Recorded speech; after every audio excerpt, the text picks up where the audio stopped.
Hello, and be welcome to the world of darkness.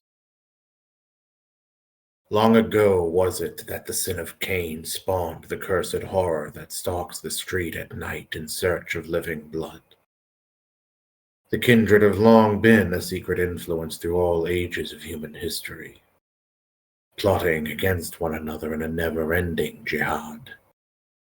Their immortal progeny are among us to this day, hidden from the eyes of humanity by an elaborate masquerade. Parked in the back of the Bull's Inn in Whitechapel, within her carriage, Rebecca finds that she sits across from Rebecca Gray of her clan, of Clan Tremere, her purse in hand, walking cane at her side. Slim, short thing. She offers Rebecca a polite smile as the doors closed behind her. As Rebecca moves into the carriage, a slight look of surprise in her face, before slowly lowering herself into her seat across from Rebecca Gray. Miss Gray, to what do I owe this unexpected pleasure? Is there something I may help you with? Perhaps.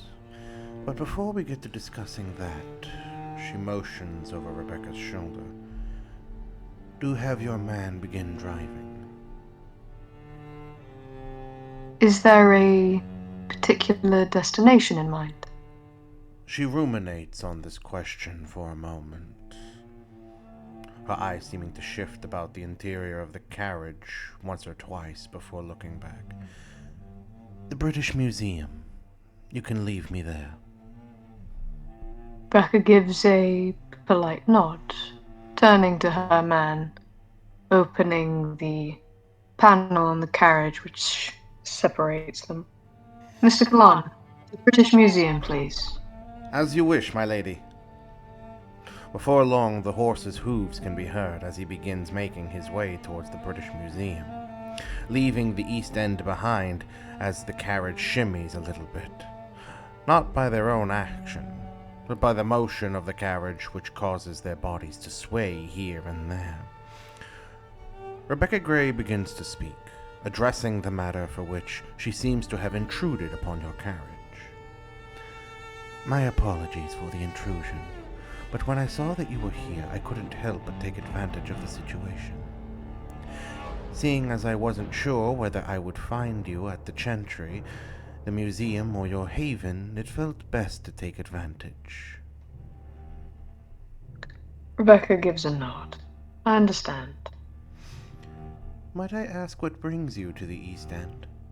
After a moment's pause in consideration, Rebecca says, myself, my brother, and Mr. Holborn Harry's child have been called upon to look into this dreadful Ripper business. I've just come back from endeavoring to venture to one of the scenes of the crime. I didn't by chance just miss your brother, did I? No, he did not join us tonight. I believe you may be able to find him at the Chantry, if I'm not mistaken. Oh no, I intend to seek him out tomorrow evening. First, I have some business to resolve at the British Museum. I had only been curious. You should be cautious in Whitechapel at the moment, not just because of this Ripper business and the extreme dangers which that presents. Maybe not physically, but by way of the masquerade, being so tenuous. Shall we call it that? Tenuous? Precarious? Let's call it precarious. You should be cautious, particularly you and your brother. As you know, our Lord and Protector Prince Mithras is not favorable towards our clan, and it would seem that there is a temple of sorts active in Whitechapel. Rebecca raises a brow at that. Her head slightly looks up a little so that her eyes are slightly more visible, the silver fluidity in them. Do you know what manner of temple? Is that what brings yourself to Whitechapel? Something I had begun to suspect, but now I am investigating properly. Admittedly, with the most unlikely of bedfellows. That's why I caution. I wish to investigate it before its activities are pinned on Clan Tremere, and frankly, I have no taste of... I have no taste for the sordid business that they get up to. I wish to put a stop to it.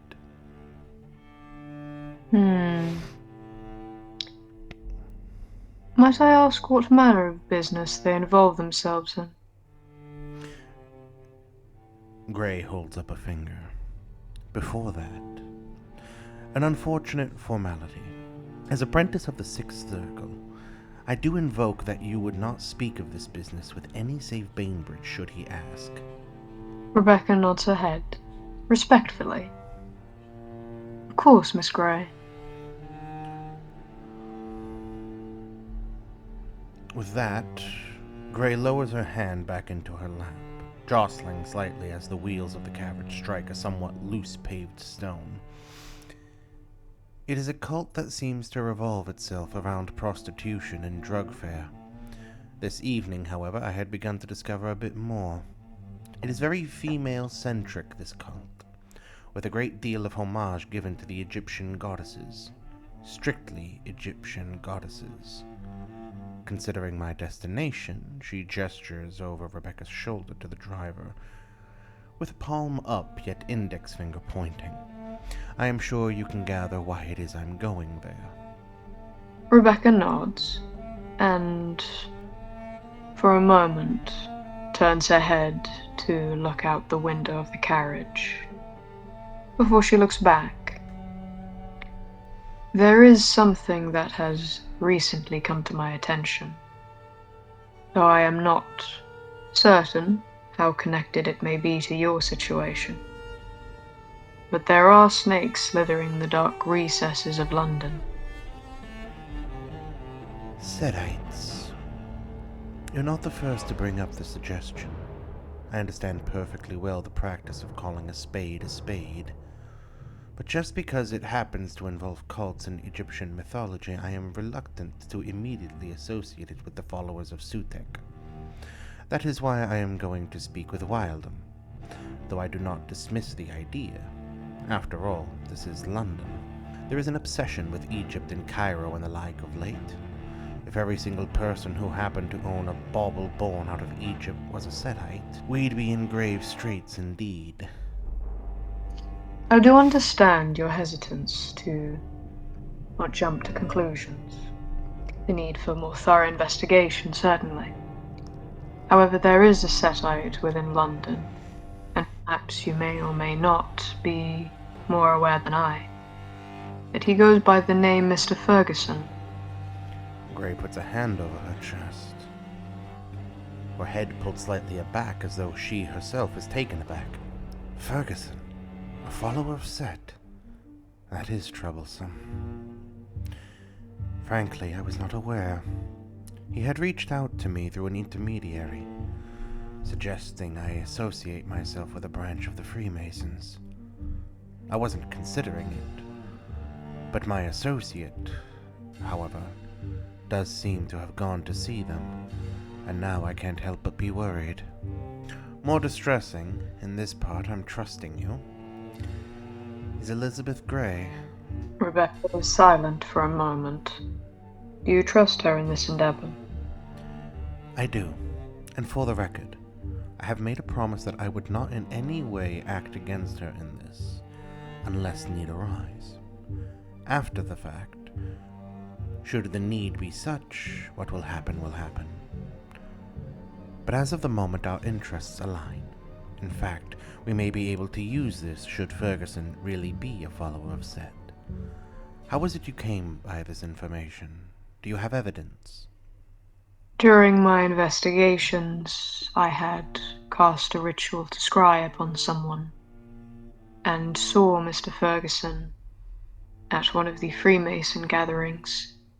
I saw clearly his glowing serpentine eyes, which he had used to lure away one of those gathered who was watching him too intently.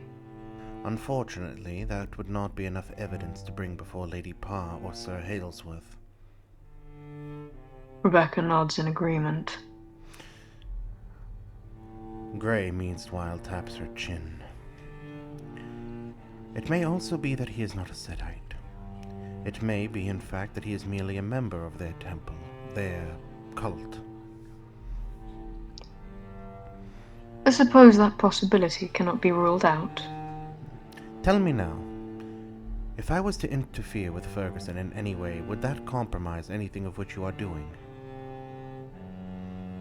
I fear that it very well might. In my brother's and my investigation to the Ripper, we've uncovered some disturbing truths that we wish to speak to Dr. Bainbridge about soon enough. Though we're still looking into the matter, and Mr. Ferguson. Gray holds up her hand, motioning Rebecca to stop. That's all you need to tell me. I understand who it is that has given you this task. There's no need for you to jeopardize yourself. I will refrain from involving myself in any inquiry or disruption into Ferguson for the time being. I will continue to investigate the temple within Whitechapel on my own. However, I may require your brother's familiarity with Egypt and the Egyptian language, if you can spare him for a little time. Becca gives a nod. There is something else I will need from you, Miss Thorne. I am aware that you have the employ or means of which to employ the unseen dead. Could you have one monitor Elizabeth Gray for me? I will be meeting her back at that inn where I entered your carriage tomorrow evening. If your spirits could await us there and then follow the other woman? I think I can do that for you, Miss Gray. You have my thanks. You had said that Ferguson had reached out to you through an intermediary. Might I ask regarding what? As I said, an invitation was extended for me to join the Freemasons. I lacked any interest, thus I did not.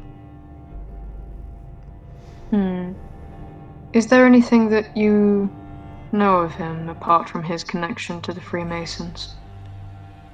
Very little, I'm afraid. Although now I wish I knew more, or that I had bothered to learn more. I merely fear that your new associate may be tracked back to the clan. I'll handle her. If anything should run afoul, you may be assured that I will not drag you into it. I shall let Bainbridge know that it was me who will handle the situation. This as well being independent of you and your investigation on the behalf of Lady Anne. Rebecca gives a nod. That said, I'll have some more choice words with your brother.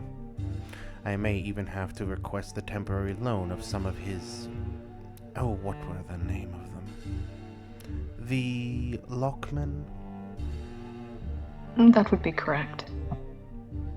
Well, that being that, I do hope you have a good evening, Miss Thorne. My apologies for intruding on your carriage. Not at all. I'm glad that our paths crossed this evening. And if I might inquire on an unrelated matter, have you heard of the Arcanum? The instant Rebecca asks that question, Gray pauses, momentarily, before, after a moment, she speaks again, choosing her words with care. The Arcanum. Yes, I've heard of them. They were founded by members of the Rising Day, in fact. I believe they walked off with a large number of the Society's gifts, as well as their more gifted members. At least those who weren't merely there to drink and play fancy.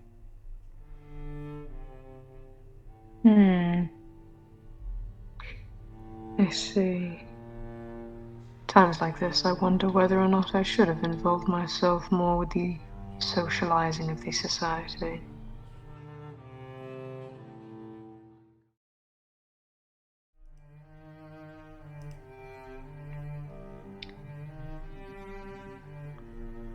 Early the next evening, Rebecca Thorne is in her haven, making her way into the living room.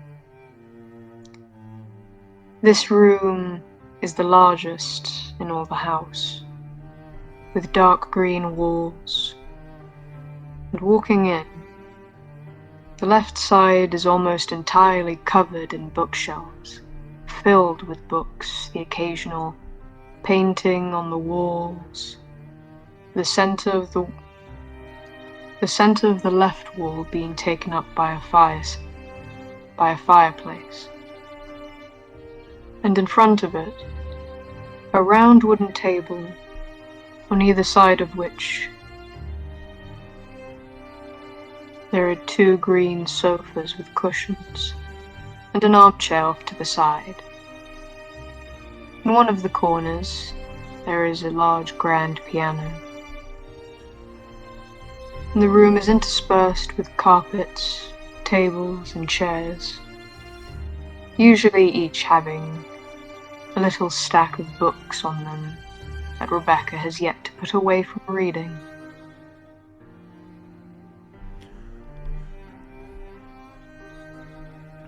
Sat on one of the couches that he purchased for Rebecca as a gift, though she partially suspects, no doubt, it's also because he didn't like how the other ones felt. Alexander Charnock is sat, hunched over in a very, perhaps, uncivilized fashion, fidgeting with a large bouquet of flowers, arranging them. The bright colors predominantly being purples and pinks, but also several whites. He's arranged the agapanthus, strawberry, peony, eastern lily, lupins, and all around the edge pink roses, the precise number of 11. It is a lovely bouquet. For his part, he wears very little. A white shirt, several of the buttons left undone, until it's practically hanging off of him. A loose piece of cloth, if nothing else. His trousers still fixed firmly to him, though he is barefoot. You've noticed that a lot about him. Sometimes you've even seen him trace the lines of your rugs with his toes. He does have quite a taste for fine things. On more than one occasion, while in public or the opera, you've seen him order wine just so he can enjoy the smell.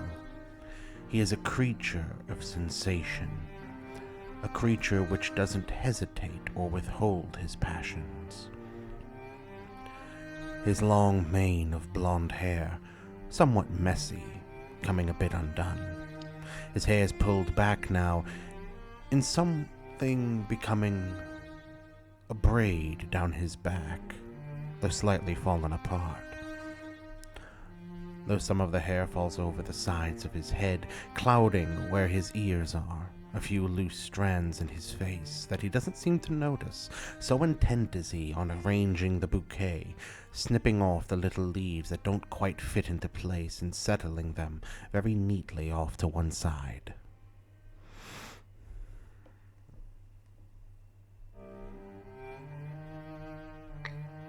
Rebecca would be wearing, at least for the moment, a tea gown, the bonnet, the bodice white, and the skirt a darker blue colour. But she would, coming into the room with a light step, make her way over to where Alexander is sat, and around the back of the sofa, before placing a hand on his shoulder, and with the other hand pulling back one of the loose strands of his hair that has covered his face. Leaning backwards against the sofa, Charnock lifts his head up to look at her, his smile broad. You can faintly see the white teeth past his lips, which are only very faintly pink due to his uninhibited flesh.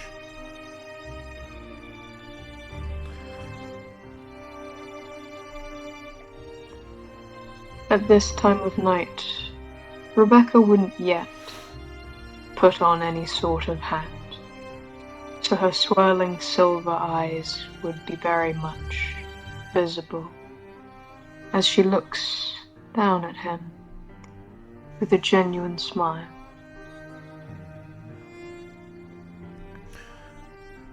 He pulls his eyes away from her for only a moment. Reaching down, he scoops up in his left hand the leaves he's been snipping off, all still fresh and smelling of the rich floral scent, which comes from the pot in the center, where he has arranged the bouquet in a thin vase so they puff outward, much like the sleeves he favors in wearing. Lifting the vase in his right hand, delicately between his fingers, he turns towards Rebecca, the left hand moving behind his back. He presents the bouquet in a bow towards her, holding it out gently, so faintly that if she were to push them aside, they would slip from the tips of his fingers, and vase and all would crash to the floor.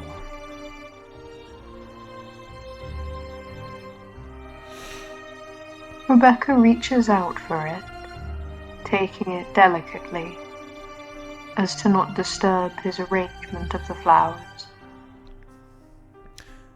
At once as she takes them, his right hand darts to the corner of the sofa, snatching up a lace-covered book, a ribbon of silk wrapping around it. Lifting both his hands high above her head, he moves around behind her, wrapping his arms around her midriff, the left hand against her belly, the right just above it, as he rests his chin on her shoulder. For a moment, she even might believe she hears a self-satisfied purr coming from him, as his voice begins to utter out, "Do you like it?" I love them. Such a pleasant surprise. So beautiful, and beautifully done, my dear Alexander.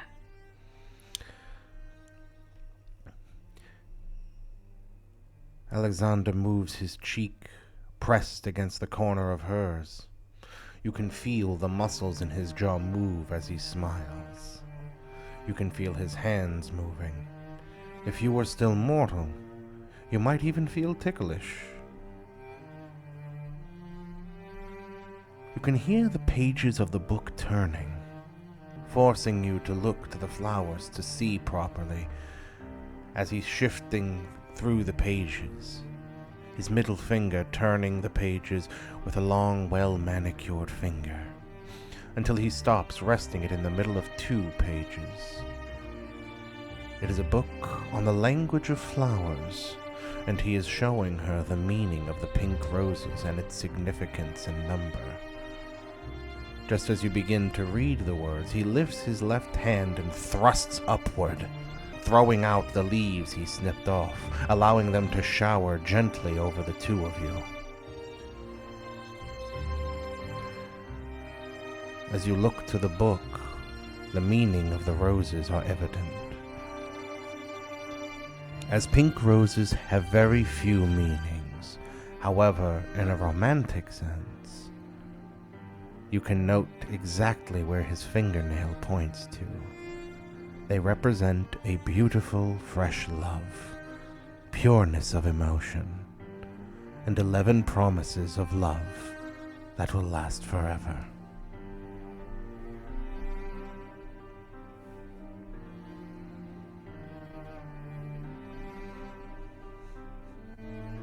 Rebecca's smile would widen. No doubt if she was still mortal, she might even be blushing. But as she reads the words, she says,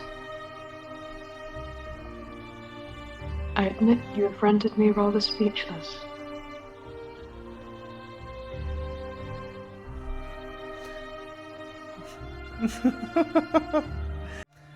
He gives a very delicate, gentle kiss to the nape of her neck, almost a brushing of his lips before he closes the book. The flowers also have another meaning. A new word I learned from an acquaintanceship in Limehouse. If you take the capital of each of the flowers' names in the native tongue of those people, it spells I love you. Rebecca begins to turn, pulling away slowly. The moment she begins to do so, he says the word that those flowers are meant to spell out. Kiku. And lets her go, as simple as that.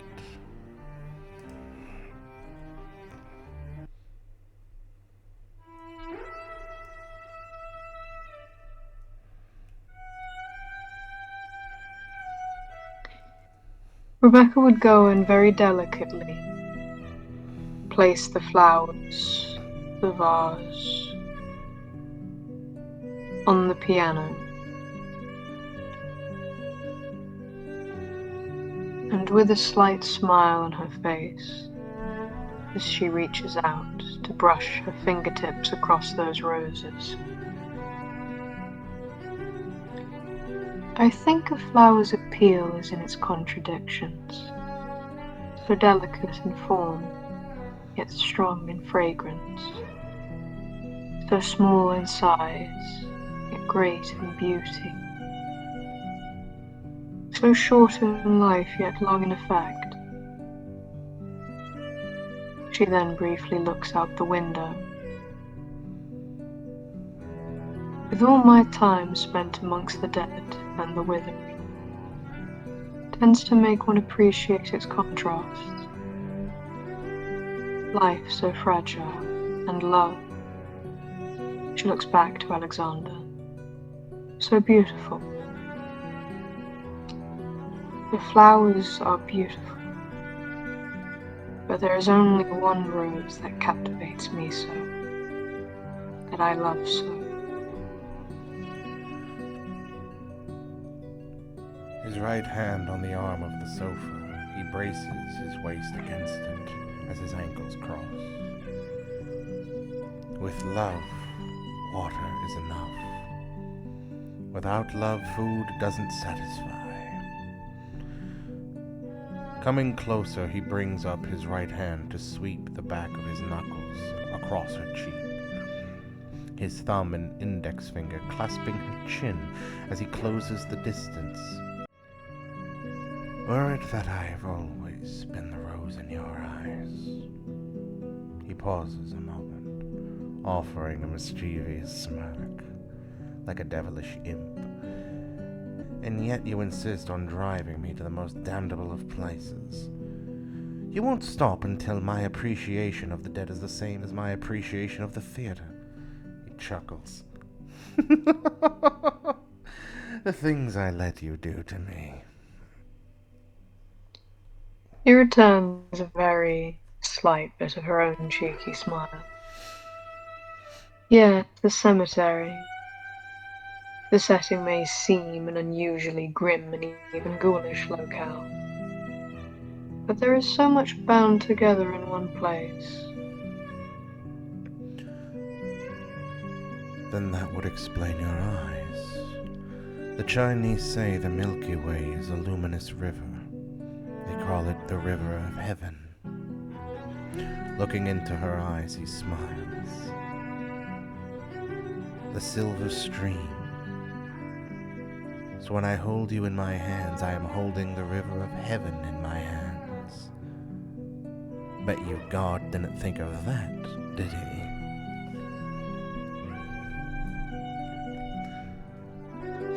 Before she can say anything further, he pulls away from her to rest his hips against the piano, half leaning over it, resting his weight against it. He brings his hand up to free her hair so it falls longly, tracing his fingers through it. Do you have any plans for this evening?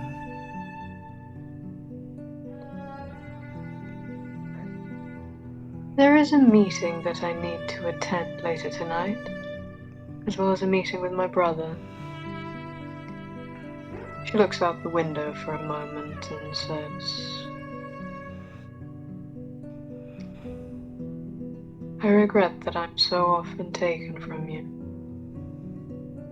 And looking back says, we must do something to make up for that lost time.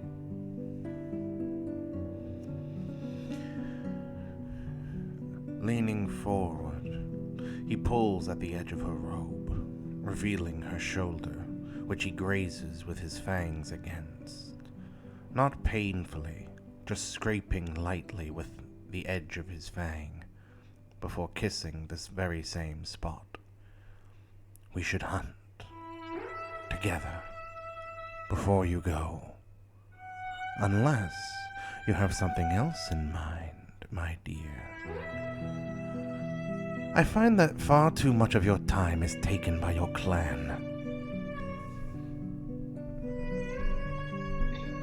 My closeness with my clan is a benefit, especially considering our position in the city. But I don't wish to speak of that this evening. And I would love to go out on the night feeding with you before I depart. He puts 2 fingers over her lips to silence her. Do you know what your problem is, my dear? It's that if I were to turn you into the stars and form a constellation of your image, your face will make the heavens so beautiful I will fall in love with the night and forget about the garish sun. I don't feel like sharing. I'm selfish and greedy. I take what I want. And this evening I want you. Playfully, he tugs at her sleeve a bit more. Forget your clan. He pulls his hand from her lips, giving them a quick strum before pulling it away completely. Come out on the night with me.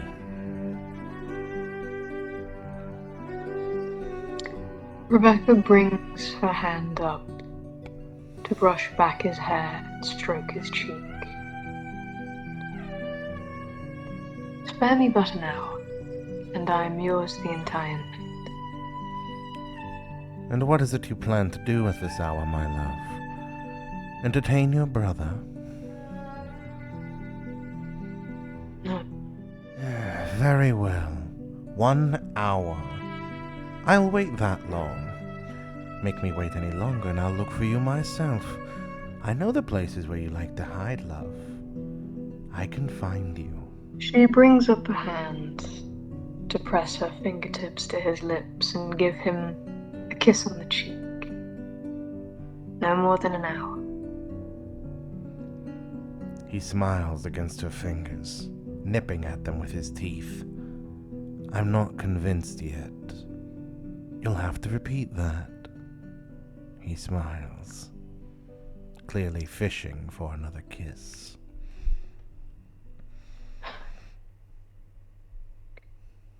Rebecca gives a little bit of a smirk before she presses her lips to his.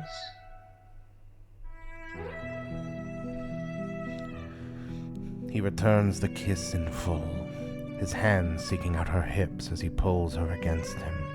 But he doesn't go beyond that.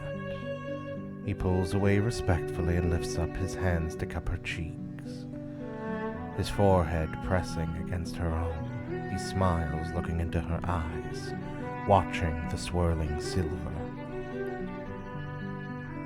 Times like this, I could throw out all the etiquette in the world. What a shame that I've wasted so much of my life and my unlife on petty loves. I think I have just the thing for us now. There is some gentry going to be having a ball. Let's attend. Wear your finest. I want to show you off.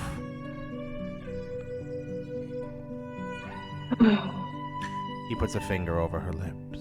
I know you well, love. Don't worry, not just a ball. Everyone in attendance is a member of the Golden Dawn, and a few other societies. I'd figure, while you captivate them with your smiles, maybe I find something that would please you more than flowers. He pulls his finger away.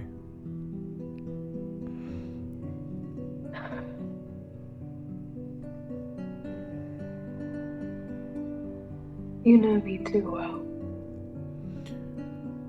Better than you know me most nights. And for that I'm grateful. Otherwise, you'd see what a wretch I am. I suppose we test that one night, and I prove you wrong. At that he steps away, his face actually serious. I would rather not. I am an unwilling devil, and I'm sick of crying like some vagrant child that I want to go home. I've accepted what I am. He holds up his hands in a grand pose. I am the vampire Alexander Charnock. For I will never neglect what I am. I have accepted it fully. And when the sun rises and my beast is screaming for security, it's my secret music. Hell's bells premium, telling me it's time to retreat from the dawn. He looks away. Ignore me. Melancholy has invaded my mind.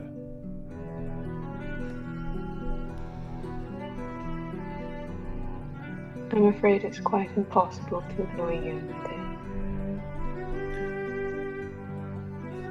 More's the pity, more's the pleasure. I could not do with being ignored. I've been ignored by enough of those who claim to love me. I don't think I could tolerate it again. He pauses and looks to her. Did you ever know love when you were alive?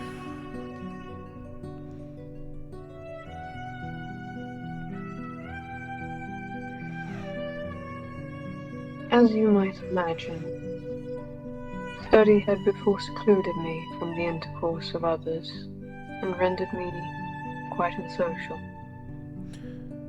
I might have assumed as much. He throws up a hand. Not that I can complain. Just means I get you all the more to myself. And that is not something I am willing to share lightly.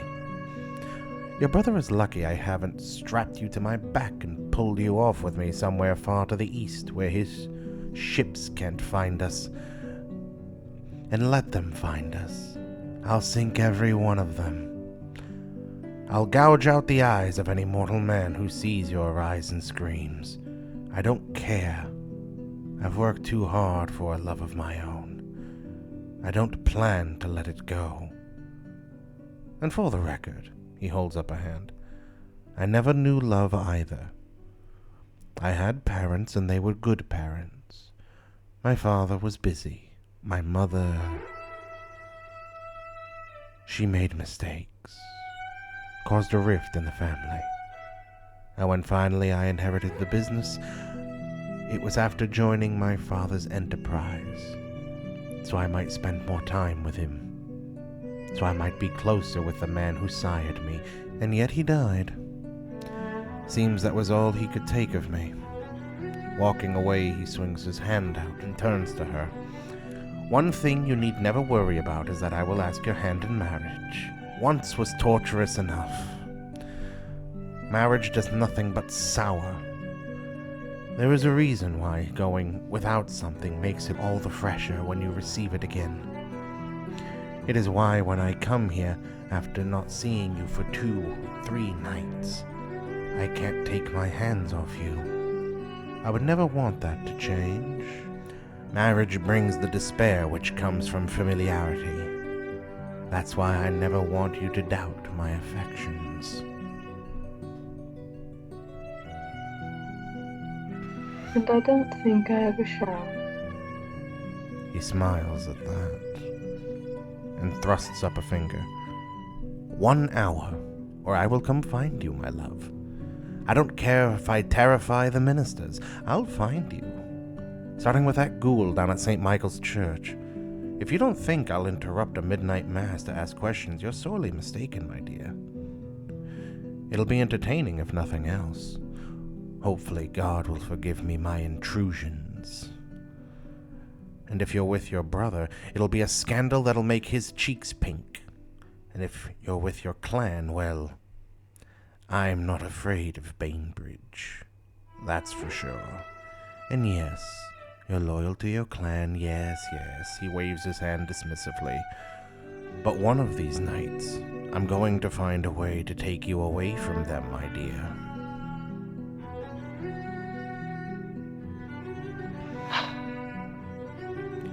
Oh, don't worry. I'm quite grateful to your clan. They provide you with the support you need, and they protect you when I am not there. For that, I am grateful. Now run along and go tend your business, before I lose my patience and choose to take you away with me now for a lovely stroll in the cemetery. A bit of cello to entertain the dead souls there. You'll have to tell me their reactions. And then off to the ball. Rebecca chuckles. I best be off then. She turns to move for the door. Charnock, in the meanwhile, throws himself back onto her couch, quite unceremoniously, his right arm and left leg hanging off the edge as he drapes his left arm over his eyes, his left foot dangling on the back of the couch. He's a mess. And yet, as she begins to leave the room, she can snatch a glance from him. He's leaned over so he can play with the flowers that have fallen on the floor, the leaves he threw up, and such a spectacle over them as she took the bouquet. And then he starts tracing the lines of the rug. She has an hour, and she better have no doubts he will come looking for her after that.